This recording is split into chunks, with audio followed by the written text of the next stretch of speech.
Hello, my name's Kate Mason and I'm from Australia, and today I'm talking to Rob Wilson, who is Head of Department Teacher in England in a secondary school. And I saw Rob being interviewed and wanted to talk to him. He was talking about communitarianism and also about data collection of children in schools, and it's really relevant for Australia as well. So Rob kindly said that he would have a chat to me about what's going on in England and we can piece some of the pieces of the puzzle together.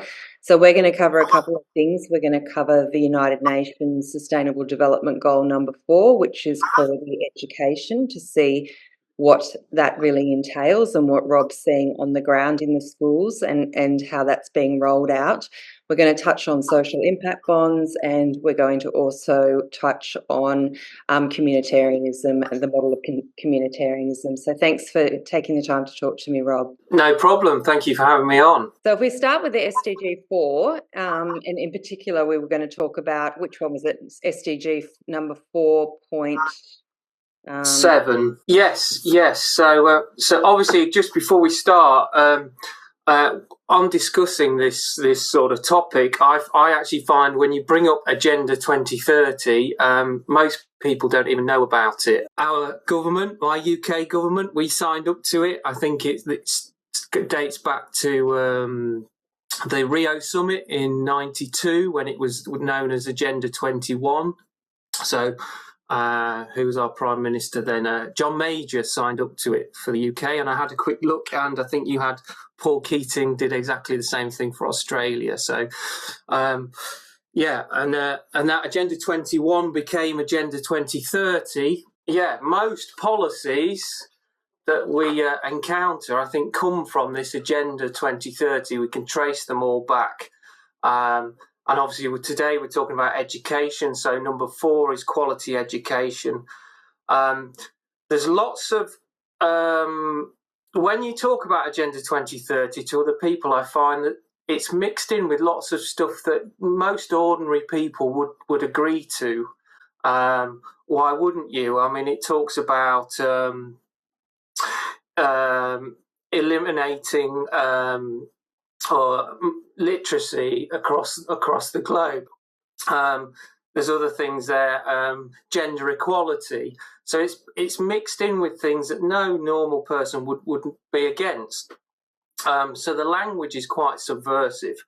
You have to sort of scrape into the detail to get to what it's really about. So 4.7 is, by 2030, ensure that all learners acquire the knowledge and skills needed to promote sustainable development, including, among others, through education for sustainable development and sustainable lifestyles, human rights, gender equality, promotion of culture, of peace and non-violence, global citizenship and appreciation of cultural diversity and culture's contribution to sustainable development. It's a real mouthful there. Lots of, I think some people call it globalese language. But yeah, there's bits in there that you wouldn't disagree with. Most people are in favour of human rights and gender equality.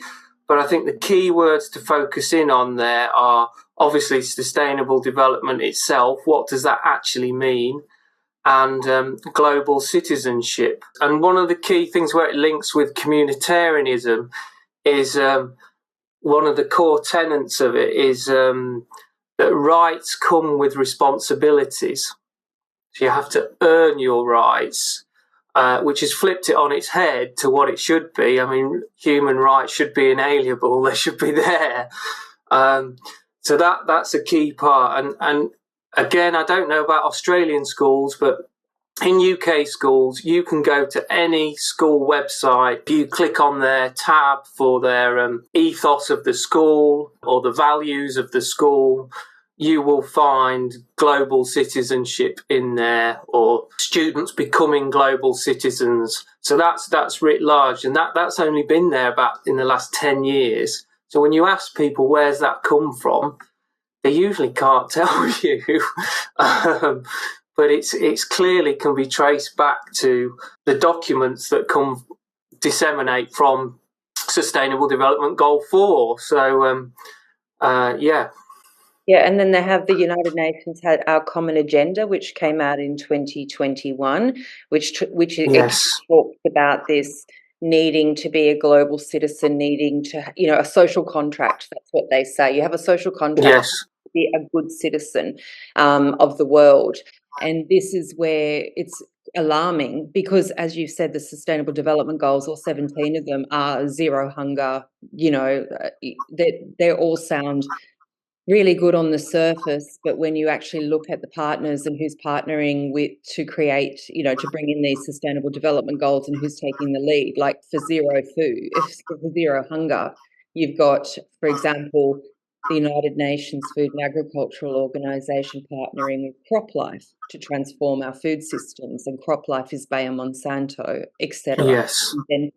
So there's a whole bunch to unpack. So, and I don't think many people get past the nice sounding, 17, just the top 17 things. So I was really interested in hearing how you're seeing, what do they actually mean when they're talking to the children? If it's been in your schools for 10 years, what are they actually teaching the children about global citizenship or sustainable development? What's it look like on the ground? Right. Well, as far as global citizenship is concerned, in the UK, we have a subject called PSHE, which stands for Personal Social Health Education.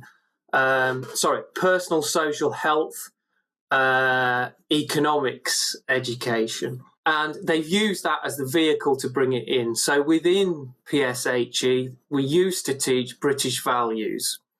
That is still there, but it's been expanded to global citizenship, and that's linked to lots of stuff in terms of climate change that's brought into schools. The subject is used for lots of delivery of the LGBTQ stuff that's delivered in schools, which is, again, that's exploded in recent years. And the other big thing is mental health as well, that they talk about a lot in schools. So that they're sort of three things that have come in significantly in recent years in the UK. Because it's a global thing and it's implemented at a local level, same with the language, it seems to be mixed in with a lot of stuff, good stuff, really, that you wouldn't necessarily disagree with. And then you just get the odd sort of sinister thing creep in. An example of that is the stuff about the trans stuff and the LGBTQ stuff in schools. Now, I consider myself a libertarian. I'm a kind of live and let live sort of person. But how I've seen it change in recent years in the UK, we got to a point, I think, about 10 years ago where, bar one or two idiots, it wasn't an issue. Nobody cared, really. And then they just started pushing this stuff heavily. We've had an explosion of students that I now identify as trans or now identify as non-binary. Yeah, it just doesn't seem right to me. I would say it's been creeping in for about the last 10 years. Yeah. So it's another thing that you can trace back into the documentation. So there was, let me spot it out. So get the right name. So this is again a UN document, and it's global. So it's International Technical Guidance on Sexuality Education. Now, obviously, these documents take a bit of picking through, but if you can find this place in it where it kind of opens the door for all this stuff to come in, whereas before in the UK, PSHE was quite specific. What was delivered. Also, parents had the option to opt out of it, which quite a few did, specifically the sexuality education bit. But yeah, that section of education just seemed to have expanded quite a lot in recent years. And from my point of view, I would say it didn't need to. I thought we'd reached a pretty good place before then, but yeah, we can perhaps come to sort of the real agenda behind that later when we talk about communitarianism. Yeah, and do you see the children more? What effect are you seeing on the children with all of this? Well, just the trans or the things they're being taught. This is the bit that gets me, because I see kids are not as happy as they used to be. Not just in their general life, they're not as happy. I just feel like they're being bombarded with things they don't really need to know about at their age. So one day it'll be, in the UK, we have tutor time in the morning. So one day it'll be a discussion about trans stuff or LGBTQ stuff. The next day it'll be all doom and gloom about climate change and the world's coming to an end and it's all our fault. And then the next day it'll be asking them about their mental health. And of course, if you ask a child often enough, have you got mental health problems? Eventually you're going to get the answer yes. So yeah, I just generally see kids not as happy as they used to be. I'd love to speak to Australian teachers and see if they're seeing the same thing. So I don't think the teachers in Australia can talk as freely as the teachers in England. I don't think they could get on here and actually really talk about what they're seeing in schools while they were employed. Really? Gosh, that's shocking. I don't think so. I'm not a teacher myself, but lots of teachers were fired for non-compliance with the vaccination mandates. They were actually fired. So I think there must be, and that didn't happen. So I think we must have stricter mandates, or it's stricter over here than it is in England. So a lot of this stuff, when they're talking about global citizen, it's just the kids being taught stuff and being talked to about things. That's pretty much it. Like, this is the way you need to be thinking about things. Is that the sort of messaging? Yes, yeah. It's kind of a conditioning. Yeah, it's I think removing a little bit of national identity, because it's quite frowned upon to be nationalist in UK schools. Really, everything's framed around the global citizen and the global environment, which again, I've no problem. We all want the globe to be a happy, peaceful place, don't we? And have equal equalities and rights everywhere. But I just think with children, that it's big concepts to put on them, it just. I think they just want to come to school, learn their subjects, play a bit of sport, have some fun, and maybe they can worry about some of those things when they're a bit older. But yeah, it just sort of seems a bit heavy to me to put on the shoulders of young people. Yeah. So it's this global arena, and this is the challenge, isn't it? It's that we do live in an interconnected global world, and we do. Yes. What one country does to the environment affects. It's not like everything just stays countrywide. Like, yes, there is a truth to the global environment, but it's basically and this is the communitarian angle. Where is your own individual? Like, you've got to be an individual person with your own mind, and then be able to contribute to more than who you are. That's my perspective. So you always need to have your own opinion and your own rights to be able to disagree and have a robust conversation, and that's what actually makes you better in the world. Where I think what we're seeing is groupthink and conformity and pressure to only be able to speak in a certain frame.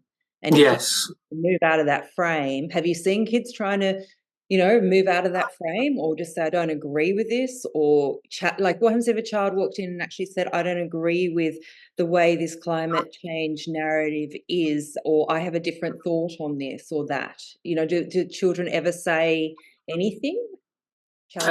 Yes. I think that very much depends on the teacher. I have spoke to students who have expressed opinions against the narrative, and they've been shut down very, very quickly, and more or less labelled a bad person.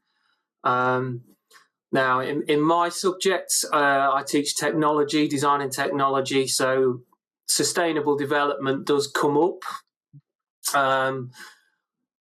But I mean, it's my philosophy as a teacher to present both sides of the argument. So when we talk about carbon footprints and CO2 caused climate change, I give them both sides of the argument.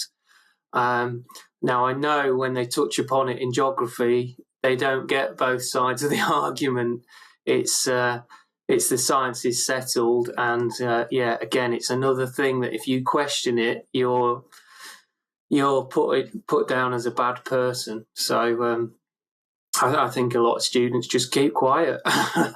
Yeah, and the groupthink that is huge. I would say I've noticed that most from my colleagues. So in the 20 years that I've been teaching, when I started 20 years ago, I would say in terms of thought, the teaching profession was quite diverse. You had quite a lot of different characters in there. You had quite a lot of what I would call maverick teachers. They've slowly left now.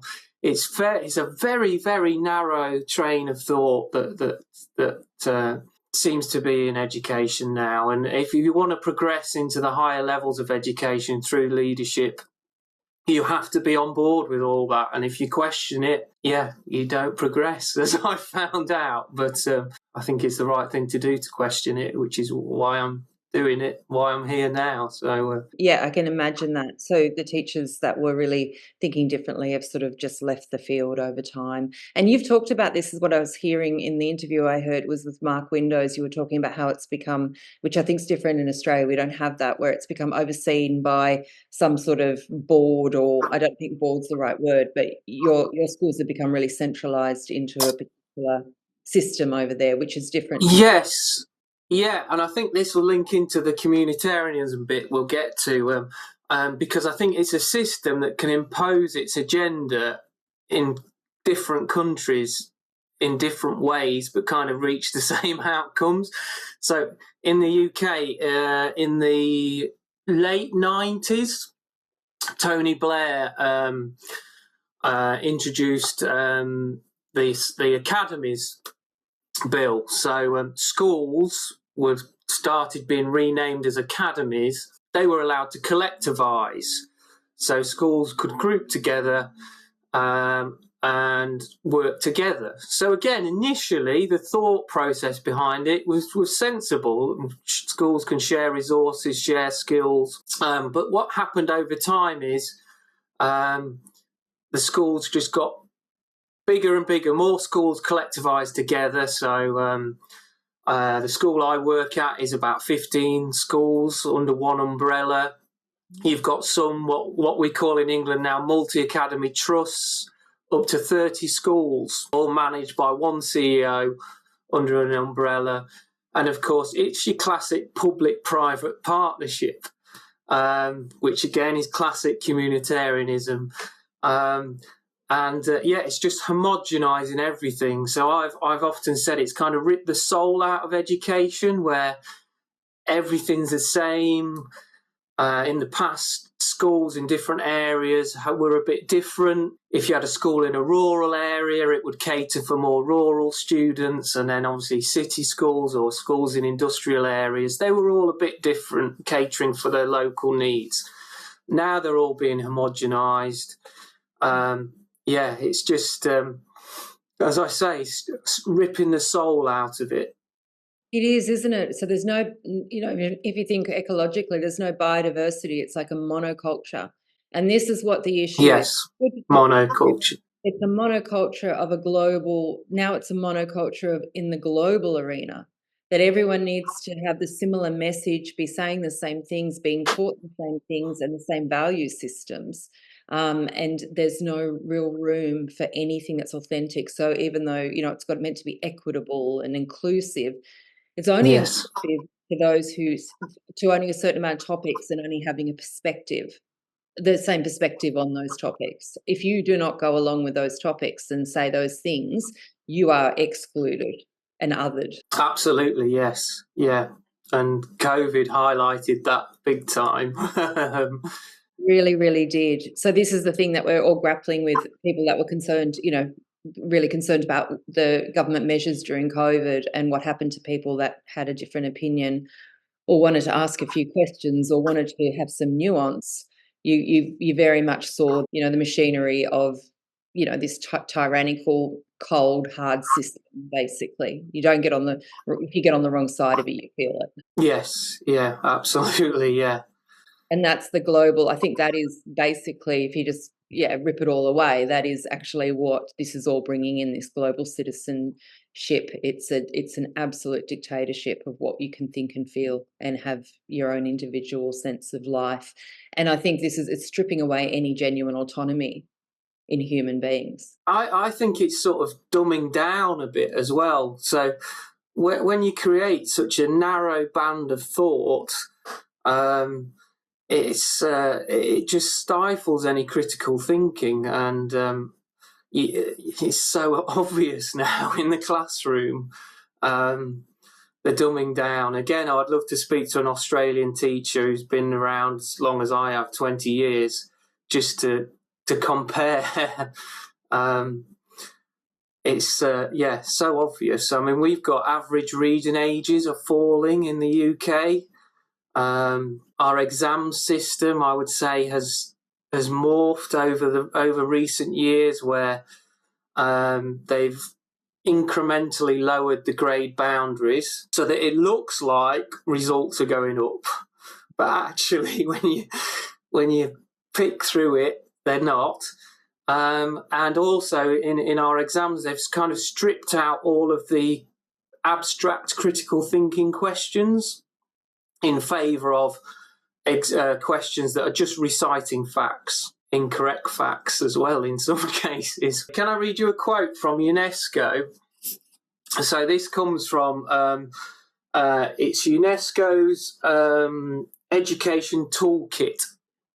So it's sent out to educationalists and school leaders throughout the world. So it links to sustainability. So it's really trying to hone in when they say sustainable development, what do they actually mean? It talks about education, promise, and paradox. Two of the major issues in the international dialogue on sustainability are population and resource consumption. Increases in population and resource use are thought to jeopardize a sustainable future, and education is linked to both fertility rate and resource consumption. Educating females reduces fertility rates and therefore population growth. By reducing fertility rates and the threat of overpopulation, a country also facilitates process towards sustainability. Then it goes on to say, the opposite is true for the relationship between education and resource use. Generally, more highly educated people who have higher incomes consume more resources than poorly educated people who tend to have lower incomes. In this case, more education is a threat to sustainability. So, now, that's their own words. So, I mean, I take it from that they want to educate people to a level where they're compliant and they don't have as many babies, but they don't want to educate people too much because because they're going to consume more resources. So I don't know if you ever saw that comedian George Carlin with his famous quote, educate you so you're just clever enough to operate the machinery, but dumb enough to not realise you're getting shafted. Did you want to go and talk about digitalisation, the digitalisation you're seeing? Yeah. In the schools in the UK, most now have sort of homework apps. So students will have an app on their phone. So the homework is set through the app. The reasoning behind it is parents can keep track of what homework students have got and help facilitate them do it at home. Obviously, these are all partnership companies. and they've got the data, so they're harvesting data off these homework apps. I mean, it's really easy for them to bolt on other things. I know that some schools have got this system on a homework app where it's got a page where it displays positive behaviour points and negative behaviour points. And of course, students get rewarded for the positive behaviour points. So again, it's rewarding compliance, really. It's sort of conditioning for a Chinese social credit system. So that's already here in England. What does that look like? What's good behaviour and bad behaviour? Well, it can range from a wide range of things. Like you could get a negative behaviour point for not doing your homework, a positive behaviour point for doing it, or doing it really well. You might get a few positive behaviour points. If you've been in trouble in a lesson and been sent out, that will be recorded. That will go down as a behaviour point. And then obviously there's more serious incidents in school that also get recorded. Yeah, so yeah, that's not in everywhere, but I know some schools are operating that. What do you get if you get enough good behaviour points? Get a badge to wear on your lapel. You might get your name go into a hat at the end of term, and they might pull out a name, and then you get a prize, like a gift voucher or something of that nature. Negative behaviour points. If you get to year 11 and you've got too many negative behaviour points, they won't let you go to the prom or something like that.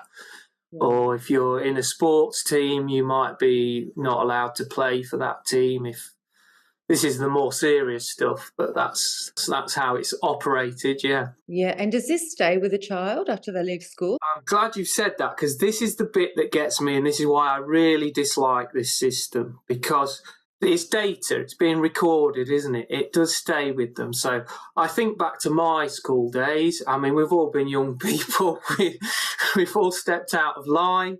I can remember getting in trouble myself at school, and the teacher would give you a damn good telling off, and you probably deserved it. And you took it on the chin and learned from it, and that was the end of it. It wasn't written down or recorded anywhere. Whereas now, every little part of a student's life is recorded digitally. So they haven't in England yet brought them all together into one app, and I know there's talk about these, what they're calling digital learning IDs, but they are getting their ducks in a line with every bit of data. So you've got attendance data is being recorded digitally in schools, vaccination status recorded digitally in schools, obviously good, bad behaviour points, any assessments they do. So it could be a 20-word spelling test in year 7 that goes on the system, all the way up to a formal exam at the end of year 11, and then A-levels as we have it, the formal exams up to 18. I think that will be used to determine the work the children go into. When you read, I'm going to name a couple more documents now. So the World Economic Forum, which obviously is in a strategic partnership with the United Nations, they've released a document called Catalysing Education. They called it number 4, obviously, because it links to Sustainable Goal 4. In many ways, that document is more revealing than the UN stuff, because it talks about digitising education, talks about bringing in digital IDs, learner IDs, or learning wallets, as they call them, digital learning wallets. Worldwide, not just in the Western world, worldwide, it talks about cradle to grave education, so recording it the whole way through.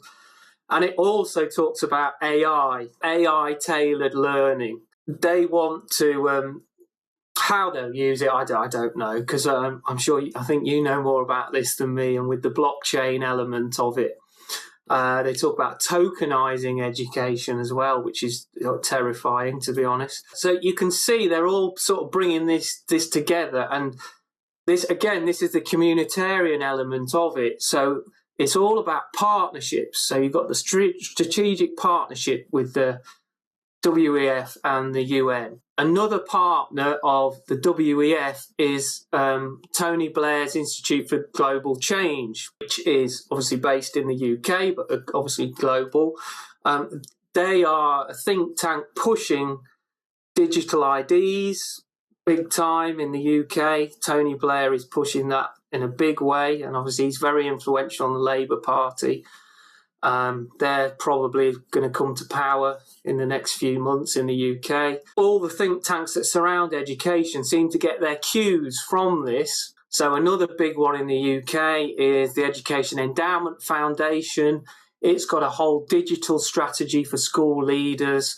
And when you read the documentation, you can see it's just getting all these things lined up, ready for them to bring in the digital IDs, and then they're going to pool it all together. You can just see where it's going with it. And I don't know about Australia, but I think it's similar over there. I think I saw a news report saying your parliament is bringing in digital IDs. I saw a thing in Italy as well the other day that they want to fully digitise education in Italy. So it seems to be happening everywhere. It's all partnerships, isn't it? So it's all education working with what is the ed tech sector, which is massive. I looked at it the other day. I mean, you're talking about billions of pounds already. You can just see all these organisations just lining up, ready to come in. I actually think Tony Blair's son, Ewan Blair, is a big investor in that area. It's like a bit of nepotism, in developing these digital learning IDs. So yeah, it's definitely coming. It's definitely coming everywhere. We've just got to resist it. We really have got to resist it. It'll be interesting. Whether it seems like in Australia you're going to get it in the general population first.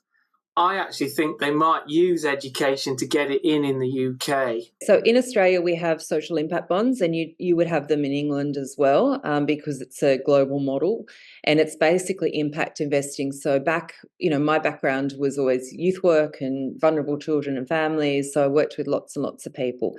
And the old system, it's still prevalent at this point in time, is that the government gave community centres or community organisations money to run programs. And so, they might go into schools and they might do things with kids that, help families. And there were issues with that model. I'm not saying there wasn't, because it became more and more a one-size-fits-all rather than an actual organic thing. But now that what the Treasurer Chalmers, so we've got a Treasurer called Chalmers, and he is bringing in the social impact bond really strongly. There's a few programs in Australia, but not many. And I wasn't aware that they were even in there. So instead of the government paying community services to do things with children or families or whoever else, wealthy investors and corporate entities put up the capital, and then the non-government organisations have to vie for this for this money. And then the government pays so say it's a corporate and they're putting that money forward. The government pays them back the initial amount of money they put in, plus up to like maybe 10% a year return. So they're making profits off. It's the impact market is they make profits. They make out that they're really good and benevolent, but they're actually getting profit returns off the vulnerable people in society, people that are vulnerable. And it's a very alarming model to me. Firstly, the government's paying more money than the original model, which was just to pay the community centres. But you've got, we're really looking at a system where you've got these very, very wealthy corporate entities who actually sit on our Treasurer's investment roundtable, some of them, and work out how things are going to be invested. They'd be influencing policies of government policies. Plus, then they're coming in and making money off the problems that arise. If you just look at COVID and the government policies towards COVID, it caused an enormous amount of people falling into poverty, their schooling going backwards, people becoming homeless.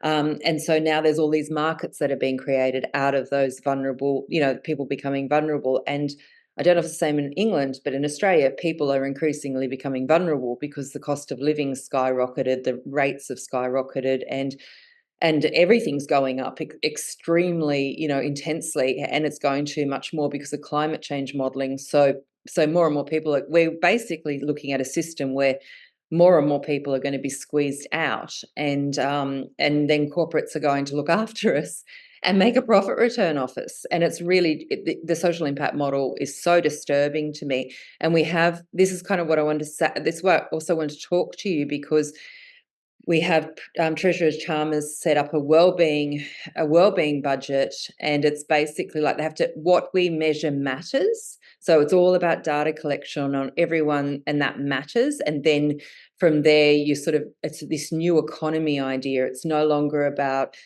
goods and services, it's about values. And so I think then we're going back to that global citizenship arena with the Sustainable Development Goals.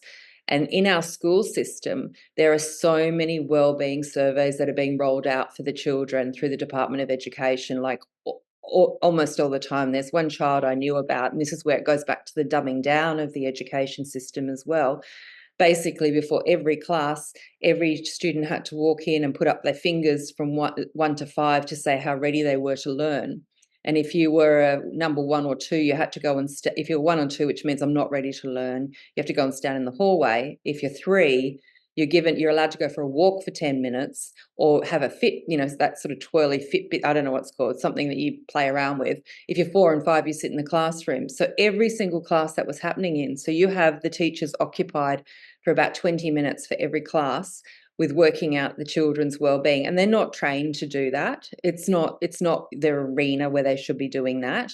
And so the kids actually think, in Australia, in this classroom, mucked up. Of course they're going to muck up. They didn't go for a walk and come back within 10 minutes. They were saying 1 and 2 because they wanted to get out of class. I mean, seriously. So thankfully, the spirit of children sort of trumped that one at this point in time. But parents, I want parents in Australia to understand that all those wellbeing surveys that they're getting, I'm concerned this is going into a social impact bond where wealthy investors, they're collecting data to be able to justify programs that wealthy investors can go in and fund and get a profit return off their children. I know, it's terrifying, really, isn't it?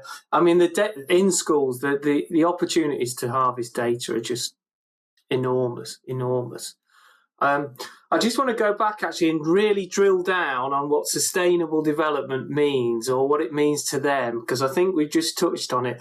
Obviously, we talked about the depopulation, and I know that you've done a lot more work than me, but when you read through all the documentation, all source documents, you can see that they literally want to monetize, or they say tokenize, everything. So it goes right from the biodiversity, what's that document called? I can't remember now, but UN's biodiversity document. It talks about, tokenizing everything from the soil to the air we breathe, absolutely everything. And it includes people as well. So it's just, the capture and control of everything. And I think this is one of our problems, that it is such a vast thing to get your head around. But I do challenge anyone to go and look at the documents and read them and come to any different conclusion, because it is all there in black and white. Yes, they want to tokenize every aspect of everything, like even this unified ledger that the Bank of International Settlements is talking about, tokenizing every single asset we have and putting it in a unified ledger. And then the whole crux of it is these smart contracts that come under it. So again, it's really hard for me to get my head around. It's just such trying to understand all of this, but it basically means you could purchase a car and it will come with a certain clause. They say it in the Bank of International Settlements document about this, that it will come with certain rules, and it's a new system. So you'll have rules about what you can and can't do with that car. So it's not like, and I don't mean legal rules, you will have actual rules that you can't do. So it might be a certain amount that you can drive it, who knows, it'll definitely be a certain amount you can drive it, or, other things that you've got. So, if every single thing we've got, our assets are tokenized, it means that we don't necessarily have access to it anymore. It depends on the rules that are embedded into the system as to whether or not we could lose our assets, basically. But they also want to tokenize, as you said, nature. And Rockefeller is angling to get. So you break down nature even more and you say this much nature produces this much oxygen, called ecosystem services. So everything is a service, everything is commodified, everything has a dollar value on it. And then they want to trade that on the stock market. So wealthy corporate entities can trade ecosystem services, and then they have the rights to what happens on the land. So it's a level of ownership. This tokenization allows a level of ownership where they may not own it in the old way, but they actually own it. And they're going to get away with it because they're saying they'll be regenerating it for the climate. And that's how they'll be able to get away with actually owning everything, including a tokenized child, a tokenized child that can be bet on and that can be made money off, and every part of who they are and what they've done, and is actually collected on a blockchain. It's hideous. It's hideous. It is absolutely hideous. And that's why we're having this conversation, isn't it? And I think that's why, to anyone listening to this who gets it, I would say just keep plugging away, trying to talk to people. I know they are difficult conversations to have, and it's not a 5-minute conversation. It takes a lot of explaining. But yeah, we have got to keep getting the message out there, because it's going to impact us all. As you alluded to earlier, it's already impacted the lower income, the working class, shall we say. It hasn't really hit the middle class yet, I don't think. I don't think they've felt the pinch yet. Certainly not in the UK. Or the management class, as some would say. Yeah, it hasn't really got them yet, but it will do. It will do. And I think that probably takes us to talking about communitarianism, because it spans right and left. It's beyond that. So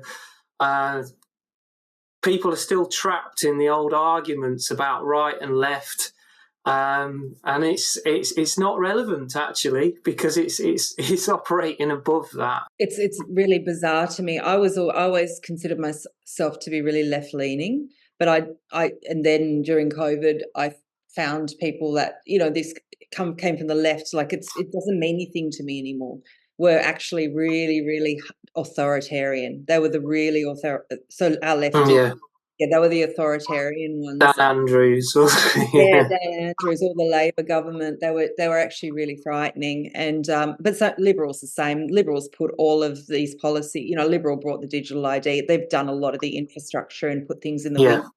Previously, there's no difference between what they're implementing or what they're involved in. There's a few okay politicians, I think, but that's about it. But so people still say, if I talk about anything, like this is the interesting thing actually, this is really relevant. If I talk about, concerns about renewables, the environmental impacts on renewables, I am suddenly right wing. In the left wing. Far right, probably. You're not allowed to talk about that. So that's probably the bizarre thing. Like, surely we should be putting everything on the table. If you care about the environment, you care about the environment. It's not like it doesn't make any sense to me at all. But somehow, and this is being a good global citizen, this is what it does to people. It's like you can no longer question and raise anything because suddenly you're not good anymore. If you ask that question, well, is it actually, what's it going to, the amount of land, the amount of resources, the impact on the environment, the impact on the animals, etc. Oh, you must be a coal-loving person who's somehow being funded by the coal industry. And I'm not even saying that. We've lost any nuance and any capacity to talk. And I just find that really strange. But I think that monoculture of being a good global citizen means you actually cannot speak. Yes, I think it's what Mark Windows calls the hive mind. And anyone that steps outside of that, they just get attacked. I find when I'm talking about the environment, I have to premise it. I have to say, look, I consider myself an environmentalist. I want clean water. I think we should have localized farming. I think we should put less chemicals on our crops.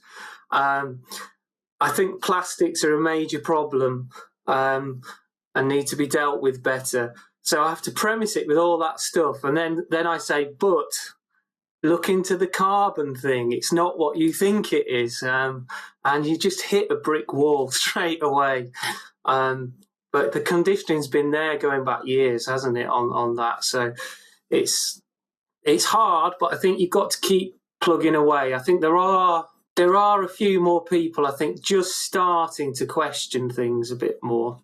Not enough, but starting to question things a bit more. So how do you see that left-right thing with the communitarianism model? One of the core tenets of it is rights come with responsibilities. So they flip that on its head. This is my definition that I try and use to explain what communitarian is. So communitarianism can best be described as a mix of ideologies from the political left and right, which is why, to understand it, you must dispense with the old right-left paradigm. Blending corporatism and communism with the merger of state and corporations enforcing policies. I'd add to that, they use think tanks as well and NGOs. It's a collectivist technocratic system for what they call the cannon fodder. It masquerades as a democratic system, but it's actually autocratic neo-feudalism, imposed through governance, not government. Put simply, it is fascism at the top, technocracy as the control mechanism, and a soft form of communism for the masses. And yes, I'm throwing a lot of words around there. And I think that's why it's quite hard to get your head around it, because it is such a mix of ideologies. But when you list like the word the cannon fodder and the useless eaters, all these terms are on the record. They have been used to describe us. And yeah, it's just, put simply, it's about the top 0.001% gaining control of everything through this digitization and tokenization of everything. Yeah, it's so vast, and it's, I mean, again, people listening to this will probably think I've gone mad reading that out, but yeah, that's what it is. And yeah, it's that big and all-consuming. It's wrapped up in lots of nice, fluffy language and mixed in with things that you would normally agree to. There's always seems to be a real agenda behind the agenda that they present. Yeah, it's quite subversive, and of course, I think one of the key bits is it's governance, not government, and that's why a lot of the policies that come from UN, they almost bypass government and they're implemented at a local level. So you will see things happening at a local level that have come straight from the UN, straight from the Sustainable Development Goals, and governments had very little to do with them, really. They've maybe nodded it through, or they're enabling it to happen. So your democratic vote for whoever you've got in Parliament, it doesn't really make any difference, I'm sorry to say. I think the only way you can stop this stuff is because it's implemented at a local level, is to stop it at a local level. And yeah, I think you've maybe mentioned some examples of that in sort of community meetings. Yeah, so again, talking specifically about the UK, so this is how communitarianism has permeated everything. So going back to the 90s, when we had Tony Blair with his New Labour at the time, all the advocates of New Labour cited Amitai Etzioni as sort of an inspiration, as a hero. Now, Amitai Etzioni is sort of he's not the inventor of communitarianism, but he sort of kind of pushed it. At the same time, in America, the Clintons have mentioned communitarian being an influence on them. Obama stated Amitai Etzioni as a big influence. So in the UK, going back to the 90s, we had what was called the respect agenda, which is where they started to bring in the concept of rights come with responsibilities. Then the Conservative government came in with David Cameron. He brought in what he called the Big Society. Now, under the Big Society, we had a massive growth in NGOs and think tanks. And it was all based around communitarian governance. And that's really when the policies started to hit local levels. That'll be around 2010. And then coming up to present day, so our current Conservative government has got what it's calling the Levelling Up programme, where, again, on the face of it, the agenda is giving power to local communities, setting up citizens' assemblies, so that decisions can be made locally. Well, of course, the decisions have already been made. This is just the illusion that they're going to be made locally. And I think this is a key bit of communitarianism, that if people understand it and that it's implemented locally, so that they can stop it locally with their local council or at local meetings. If they go into those meetings knowing what they're going into, knowing how they're going to try and steer that meeting, then they've got a much better chance of stopping it. But yeah, it is a numbers game, because I don't think enough people know that at the moment. So yeah, and Australians. So am I right to say it's individual rights are what's the word? Need to be sort of squashed into the common good, or that's not the right word. What would it be? Like, what's supplanted? Well, it is. You'll hear that word a lot. Communitarianisms, they use the common good all the time. Yeah, and that's all through the UN documents, the common good. Yes. I see it as two examples I've got that I've come across. Noam Chomsky, when he was asked something, well, I don't know if he was asked, he said about the non-vaccinated people that they should be shut in rooms and no one should take them food.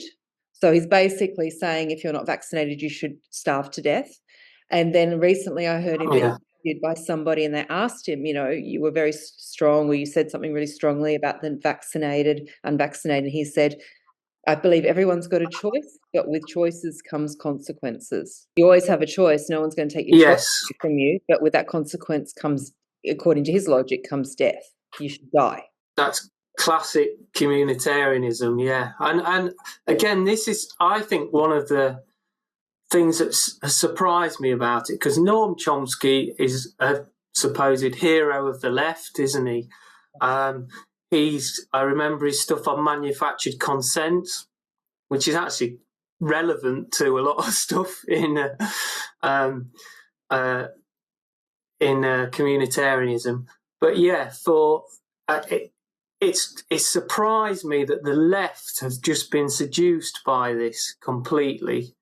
They think it's selfish. They think people who didn't stood up against the vaccines or didn't want to have it, or stood up and protested after they've been locked down for like a year and a half, and small business owners tried to go out and protest and were brutalized. Yeah. They think that's selfish because you're putting others at risk. However, the thing that I don't get is, so even the other example I've got is, we've got a woman in Australia called Raylene Gotts, and her daughter Caitlin was only 21 and died after the second Pfizer. Went into COVID under question by a few politicians were talking, really concerned, and were talking to her. And she said, people have said to her, Caitlin would have been happy to die to say, for the common good. She would have been happy to die to keep others safe. That's, I think, the worst, the most extreme example of what this can look like, that people actually might die, silently, or never let themselves even have some thought around, has what been done to me? I'm not even just talking about vaccinations, but anything. Is this okay? Is this not okay? It's like Australians were very, very compliant. So this, even though I didn't know about communitarianism, it's obviously been in Australian culture for a long time and weaving its way through our psyches, basically. Yes, yeah. I mean, I only picked up on it a few years ago, the communitarian thing, because I sensed that things weren't right. I'd be watching debates on TV, and it just seemed very controlled. And in the workplace, I could just see the system changing subtly, just bit by bit changing, and it just, at the time, I just couldn't put my finger on it. And we had the thing in the UK with the multi-academy trusts. So that's obviously public-private partnership. So I was thinking, this is a bit fascistic, this is. But then it wasn't quite that. And then obviously lots of talk about the common good all the time. And you think, well, this is communism, isn't it? But then it wasn't quite that. And then I stumbled across Mark Windows, and he was talking about communitarianism. And yeah, the penny dropped for me then. I just thought, yeah, that's what's happening. That's the system that we've had imposed on us without us knowing it. Yeah, and I would say anyone who wants to understand it, if you go to his website, it is a treasure trove. Windows on the World. That's his website, isn't it? It is, yes. Yeah. So what do you think? So I heard you when you were talking to him, you were talking about how to sort of disrupt the communitarianism program when it's happening in, community consultations. So you were talking about that. So recently I went to a community consultation in my area about the local council waterway management plan. And they got everyone to, it's the Rosa Corey outlines this really well as well. And so does Sana in the anti-communitarianism manifesto. But it's that sit around a table. This one, you actually had to do it through your mobile phones. And so you write your answers. Like, it's like, half the room's full of workers. And then there's like about 10 community members there. And you've got to write your answers. And then it gets flashed up quickly. And then the person at the front actually just reads out what you've written. May or may not read out things, but reads out what you've potentially written, and then can so they're basically moving the conversation wherever they want it to. Yes. And then you're meant to hop around tables and go, this is what I'd like to see, this infrastructure, I'd like to see more signs here or more this or that. And I didn't do it. I just went around and said, because they were talking about managed retreat, moving people off properties, but they flashed it up, but they didn't really talk about it. So I was like, what modelling are you using, And I was talking about all these concerns I've got. And then they just shut down on you. That's not allowed in that conversation. You're not allowed to have the conversation about questioning the modelling. You're only allowed to have the conversation that you 100% agree with the modelling, and then what are we going to do about it? That's the only part you're allowed to actually discuss. Have you found good ways? Because we need to learn how, and I've been talking to people about this in Australia, because they're going to bring managed retreat in, moving people off land because of climate change modelling mid next year, and they're starting to roll out all the communitarian sort of, community consultations. And the other thing that they don't do is they won't put the bigger agenda on the table. So they won't talk about all the aspects of this that are in the government plan. They'll do it in a different way, where how can we be good neighbours, or, they'll do it in this. So I think you basically said, when I was listening to you, that you need to put the bigger picture on the table in those meetings, or, just go for it, actually what you understand is going on. Yes, I would say you almost need to have a meeting before you go to that meeting, so that you can explain the bigger agenda, and you can prepare people for the fact that they're going to be steered. They've already decided the outcome of the meeting. They just need to get you to that point where you agree with it. So if you can tell them where they're going to steer it to, I have been to one meeting where we kind of did that. We got the information to people before the meeting, and it did ruin the meeting. They didn't get to where they want to be. But they use this thing called Delphi technique, which comes from the Rand Corporation, and it's just it's manufacturing consent from people. So there's various different techniques they use to steer people to agree to something they wouldn't normally agree. And another big part of it is the divide and rule, which is why we've got to come together and unite around a single issue. It doesn't matter if we disagree on something else, but if we agree that this is not good for us as a community, then you've got to come together. But I try not to use that word community because they've hijacked it. But it is knowledge, and it's a numbers game. I think the more people that know and understand what's going on, the harder it is for them to put it through. They love their surveys as well, because most people do a survey on their own, whether it's digitally on their phone or and they say, well, we'll go away and collate all this data, and we'll act on your feedback, and then we'll come back with your recommendations. We'll act on your recommendations. Well, of course, they'll just do what they plan to do in the first place. And look, this is really interesting as well, because I was saying this to you before. So Australian government's putting out surveys now, and they released a report about people, I don't know, I'm making the figures up, but they were really low. 37% of people in Australia trust politicians, and 40% trust the government. So these really low figures. Yeah. And I was like, what's the angle here with this report?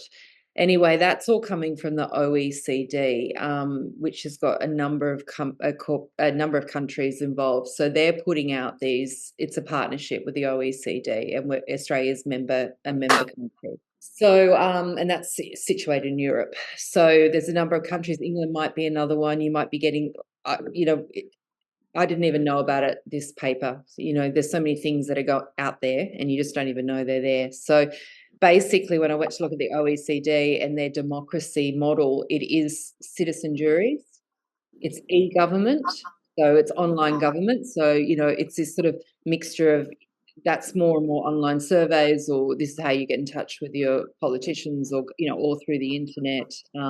Plus then you've got the citizen juries, which is, I guess, would you say that's a communitarianism model? Because people here in Australia are into that and thinking this is going to be really great. What I'm imagining is, they're choosing the 10 or 15 people in the community that will represent everyone in this community, of thousands and thousands of people. You probably won't even know their names, because it'll be to keep them safe. I 100% can guarantee you won't know actually who's representing you. It'll be like a 40-year-old white woman, a 25-year-old Muslim man. It'll be that kind of one person with a disability, one trans person. It'll be that, and that's how it'll be equitable. And they'll be making decisions, and they'll be Delphied. But you cannot have a citizen assembly when we don't have an open media, and all the information that's going to be given to these people is going to be, it won't be open information. It won't be both sides, robust discussions. They'll be steered the whole time. And that's going to be so problematic, because you can't even then blame your government. You don't even have an MP that you can be, it'll be, but the community, this nameless, faceless community will decide on your behalf. Absolutely spot on. Yes, I mean, I don't know about Australia and this thing, but it looks very suspicious to me that it is that system, yeah, and it's just a steering mechanism. Yeah, so you've got change agents and useful idiots. Again, this is part of the governance model. To implement this stuff, they need their change agents. They put these people everywhere, local councils, in NGOs. They're all trained in the Sustainable Development Goals. They're people that are fully on board with this and totally bought into it. So a lot of them are genuine, I think, in their beliefs. They genuinely think they are doing good and doing the right thing. And this is where the change agent and the useful idiot bit comes in, because if you're implementing a policy that you don't fully understand yourself, then obviously you're a useful idiot. You're useful to your masters. And it sounds derogatory, and I don't like the name calling part of it, but I don't think there's a better way to describe it. I see it in education. I see school leaders sleepwalking towards this digitalisation of everything. I try to talk to them about it. I try and talk about Agenda 2030, try and talk about Communitarianism. Just, it's not going in. But they think if they bring these policies in, it's for the common good, as we've mentioned before. What do they call change leaders? Oh, thought leaders. Change agents. Change agents and thought leaders. We have those all through our document. I just find that language so offensive, that someone could be a leader in thought. I mean, that's such an elitist way of thinking about things. I can't believe anyone could say it with a straight face. So yeah, we've got all of that through there. And the thing that's really extraordinary is the actual people on the ground have no legitimate voice. We do not have any voice. You write to the politicians. I write all the time to the politicians and ask them questions. I want to know, what's the affordable housing structure? Where's the money going? Blah, blah, blah. You can't get an answer out of them.